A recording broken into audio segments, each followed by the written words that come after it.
চিকেনের recipe share করব।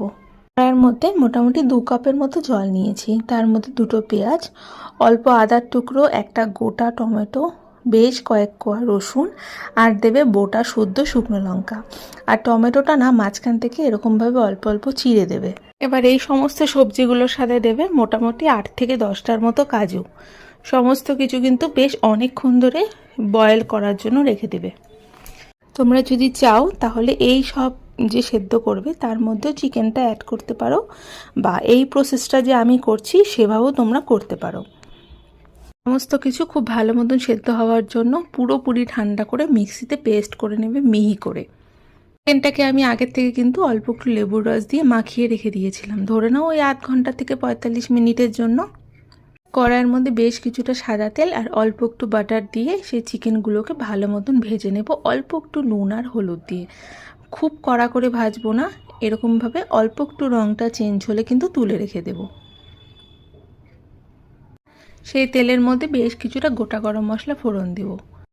ফোড়নটার থেকে যখন সুন্দর একটা গন্ধ বেরোবে তখন আঁচটা কম করে বা গ্যাসের আঁচটা একদম বন্ধ করে দিয়ে দেবে কাশ্মীরি লঙ্কা গুঁড়ো। মোটামুটি 1 থেকে 2 চামচের মতো কাশ্মীরি লঙ্কা গুঁড়ো দেবে, তার সঙ্গে দেবে হলুদ গুঁড়ো।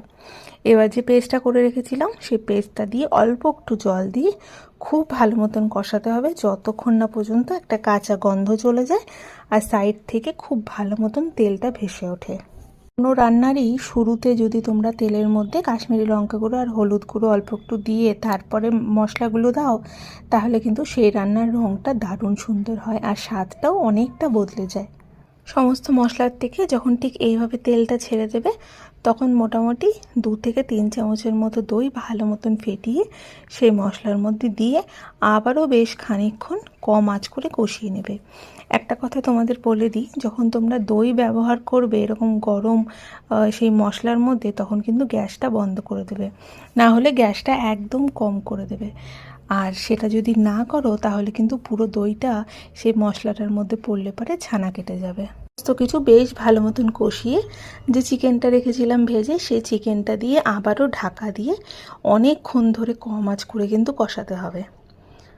সমস্ত রান্নায় কিন্তু তাই, যত ধৈর্য ধরে ধীরে ধীরে কষিয়ে কষিয়ে রান্না করবে ততটাই কিন্তু এই স্বাদ রং দুটোই বদলে যায়।